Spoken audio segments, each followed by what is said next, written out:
बेटी का घर कौन सा? तुम्हें कितनी बार बताया है, मेरे तैयार होने से पहले मेरा नाश्ता तैयार हो जाना चाहिए। शादी के 25 सालों बाद भी मुझे क्यों बार बार एक ही बात बतानी पड़ती है? रानी, तुम्हें क्या है? तुम तो आराम से घर पर रहोगी, मुझे काम पर जाना पड़ता है। तुम हो कि हमेशा बेवकूफों जैसी हरकत करती हो। अगर तुम यह जानबूझकर करती हो तो याद रखना, मुझसे बुरा कोई नहीं होगा। आज भी राजू का पारा चढ़ा हुआ था।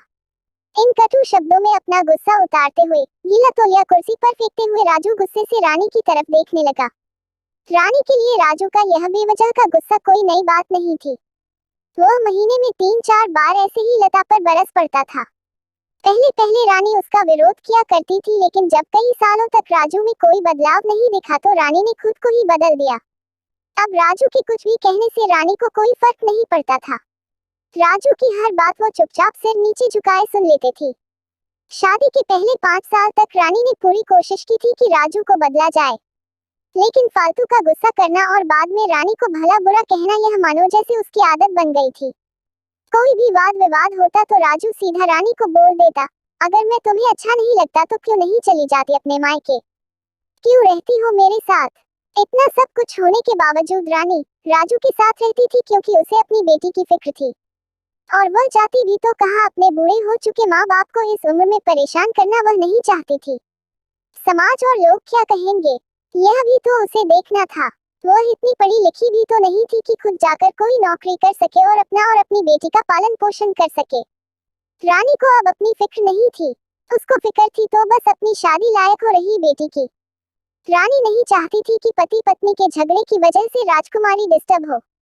राजकुमारी की पढ़ाई पूरी हो चुकी थी, उसके लिए अब शादी के रिश्ते आने लगे थे। कई रिश्तों को राजकुमारी ठुकरा चुकी थी।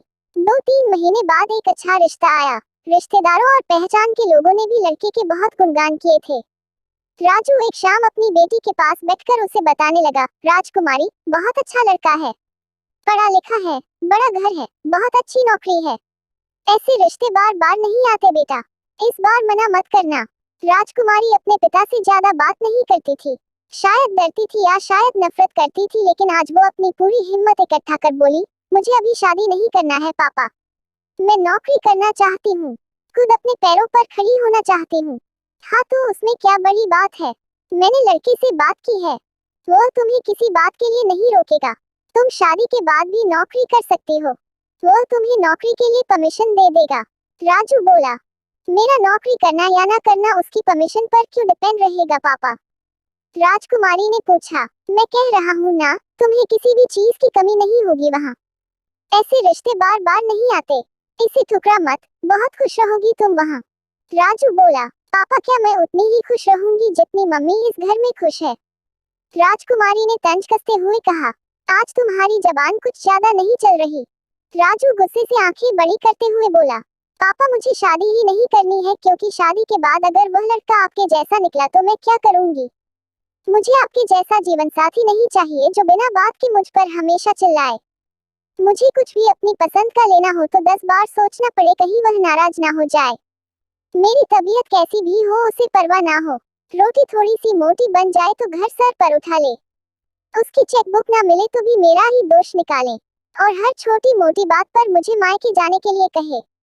राजकुमारी ने अपना दिल खाली करते हुए पापा से सब कह दिया। राजू का गुस्सा 7वें आसमान पर था, लेकिन उसके मुंह से एक भी शब्द नहीं फूट रहा था। वो राजकुमारी की बातें सुन रहा था। राजकुमारी उतना ही बोलकर चुप नहीं हुई। आज पहली बार वह अपने पापा के सामने इतना कुछ बोल रही थी। पापा, आपने माँ के साथ हमेशा गलत व्यवहार किया है। आप अपने ऑफिस का गुस्सा बिना सोचे समझे माँ पर उतार देते हैं, कभी इस बात की परवाह भी नहीं करते कि उन्हें कैसा लगता होगा। आपकी बातें सुन सुन माँ ने अपना स्वाभिमान खो दिया। राजू आज पहली बार अपने किए बर्तावों को महसूस कर पा रहा था। वो इतना ही बोल पाया, जो तुम्हारा मन है वो करो, मैं तो इतना बुरा हूँ ना?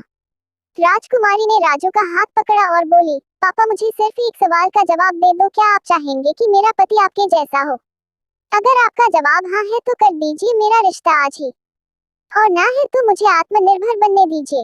राजू कुछ भी ना बोल पाया और वहाँ से चुपचाप बाहर चला गया। आज उसे लता के सामने जाने में शर्म आ रही थी। चलते चलते उसकी आंखों से आंसू बह रहे थे। राजू ने आज से अपने आप को बदलने का निश्चय किया। अगले दिन से रानी ने अपने पति में काफी बदलाव देखा। वह सोचने लगी कि जो हिम्मत राजकुमारी ने दिखाई है वह हिम्मत अगर मैं पहले ही दिखा देती तो शायद आज परिस्थिति कुछ और होती। अब राजकुमारी पढ़ लिख कर अच्छी नौकरी करने लगी थी और 3 साल बाद उसके लिए एक अच्छा रिश्ता आया और उसकी विदाई पर राजू बोला, बेटा तू हमेशा खुश रहेगी क्योंकि तेरा पति तेरे बाप जैसा नहीं है। राजू की यह बात सुनकर रानी और राजकुमारी की आंखों से आंसू बहने लगे। दोस्तों, हमारे समाज में औरतों को भले ही देवी का दर्जा दिया जाता है लेकिन वह स्वतंत्रता नहीं दी जाती जो उन्हें देनी चाहिए।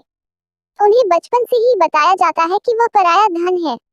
स्कूल से आने में देर हो जाए तो पिटाई मिलती है।